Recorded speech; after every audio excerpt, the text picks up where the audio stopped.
Good evening. Welcome to the evening forecast discussion for October 27th, 2011. Of course, I'm your meteorologist, Stephen DiMartino, and of course, all of the attention is on a potential major winter storm for Saturday. Well, alright, we're going to separate the fact from fiction here, and we're going to talk about something called boundary layer dynamics. Don't worry, I won't get too crazy.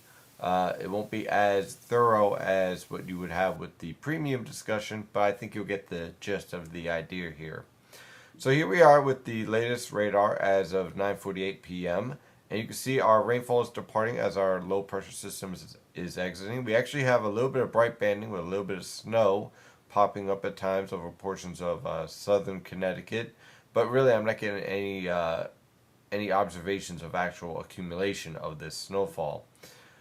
Now, when we look at the observations, again, we do have some snowfall mixing in here. A lot of heavy rain, though. Where we get the snowfall from is from strong lifting in the atmosphere. But again, temperatures are extremely marginal for snowfall accumulation. And so on the pavement and on any pretty much sidewalk or roadway, you pretty much have wet roadways. Not any accumulation on the roadways is being reported at this time because temperatures are above freezing and the ground temperature is well above freezing because after all it's October, and this is as of 9 p.m. so 9:49 p.m. So I think you could see here that at night, at well past sunset, that temperatures are marginal at best for any accumulation whatsoever, and that's even for the higher locations in Connecticut. Yes, it's snowing, but it's having a very hard time accumulating. So let's take a look at the water vapor satellite picture. And of course, let's zoom in because you can clearly see what everyone's paying attention to, and that is this disturbance right here in these areas of low pressure. This disturbance means trouble. It's going to track towards the mid-Atlantic coast, cause an area of low pressure to blow up off the New Jersey coast and produce a nor'easter on Saturday morning. There is no doubt in my mind that we're going to have a nor'easter. I'm very confident of that. We have a pattern that is producing a weak negative NAO pattern. Here we go. Here's that upper level low developing right here. You can see the convergence and confluence that's going to support this high pressure system that's going to drift towards Maine on Saturday morning. And that's going to funnel in some colder air. The only problem is that, well, what type of cold air is in place at the surface? What type of air mass are we dealing with? Are we dealing with a very cold air mass or a marginally cold air mass? And that's important when you're forecasting for snow. So when we take a look at the observations, first you can see our low pressure departing, high pressure is building in. We have dry air starting to build into the region. But when we look at the air mass that's accompanying this high pressure system, yeah, it's chilly. I mean, over portions of Canada, we have temperatures in the 20s and teens over northern Ontario. As we move towards the St. Lawrence River Valley, temperatures are in the upper 20s to lower 30s as of 9:51 p.m.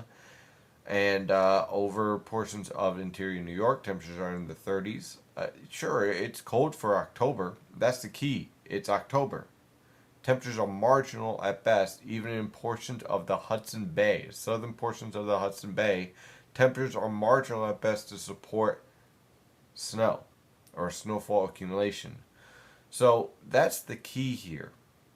850 millibar temperatures might be more than cold enough, but it kind of matters what's going on at the surface, because at the surface, that's where snowfall accumulation sticks. And by the way, we've been very warm. The Atlantic is very warm, and those influences matter when it comes to forecasting for snowfall. So let's take a look at the model guidance, and I want to point out, I'm going to use the NAM model guidance from 18Z first, only because I've been getting a lot of emails from it. I don't typically trust anything from 18Z model guidance, okay? But I wanted to make this point very, very clearly. Yes, if this was January, or even if this was December, or even late November, okay, let's say the day after Thanksgiving, and I saw this, I would be rather concerned. 850 millibar temperatures are well below freezing. It's very indicative of a snowstorm in the winter. Only problem is that this is October 27th, and by this point it's October 29th. And look at the corresponding surface temperatures on the Malgine. It's pretty much chilly, no doubt it's chilly. Temperatures in the mid to upper 30s along over much of the northern Mid-Atlantic, 40s along the immediate coast. The only area that is below freezing is northeastern Pennsylvania. That's about it on this Malgine. And I stress this Malgine. So I want to make that point because those temperatures are only supported with temperatures at 850 millibars between -7 and -8 degrees Celsius. So clearly, and that's a very small pocket, by the way, of below freezing temperatures. So you pretty much have to be below -7 degrees Celsius at the mid levels to support accumulating snowfall at the surface. Okay, so that's very important to remember. Now, with the strong lifting, you'll see rain changing over to snow. You could even see that in New York City for a very, very brief period of time. But because the ground is so warm, it is going to be incredibly hard to accumulate that snow. Even more importantly, this is happening during the middle of the day when the sun is up. The sun angle is going to be strong, and it's going to have a significant influence on the potential for snowfall to accumulate. That's even the case in the dead of winter with these marginal temperatures. And we are talking about late October again. Now, again, I have no doubt that the interior will see some accumulation, especially above 1,000 feet. But I have some doubt on the potential for accumulation below 1,000 feet, and I severely doubt that for below 500 feet. Now, as far as northwestern Connecticut, a lot of people mention, hey, it should be 4 to 8 inches, not 1 to 3 inches, which I'll show in the forecast. Yeah, but look at the temperatures. They're marginal at best, even at the highest level of the atmosphere, even at the highest elevations here in Connecticut. And the brunt of your best lifting and dynamics are focused more towards the coast and not so much over the interior. So those are two strikes against you as far as northwestern Connecticut. Again, your 850 millibar temperatures are going to be marginal at best. You could touch 32, but you're dealing with a warm pavement that's probably in the mid 40s. And this is a very wet snowfall, which means that it will likely not be able to stick very easily.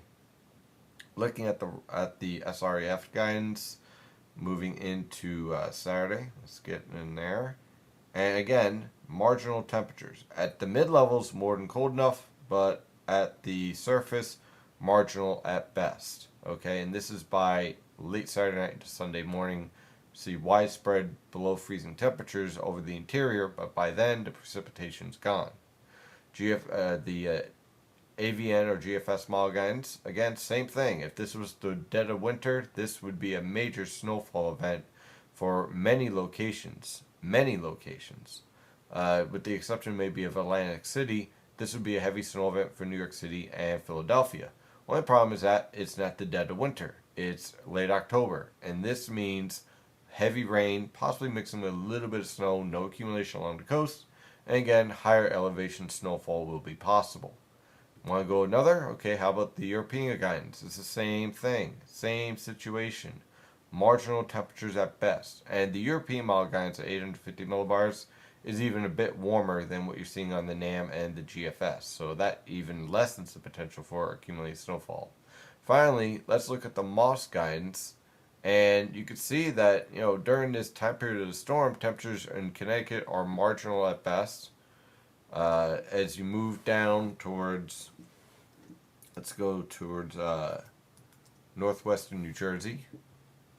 Okay, marginal at best as far as temperatures, and temperatures get into the 40s. Okay, so we're not exactly dealing with a major snowfall event even for portions of northwestern New Jersey, unless you're in the higher elevations.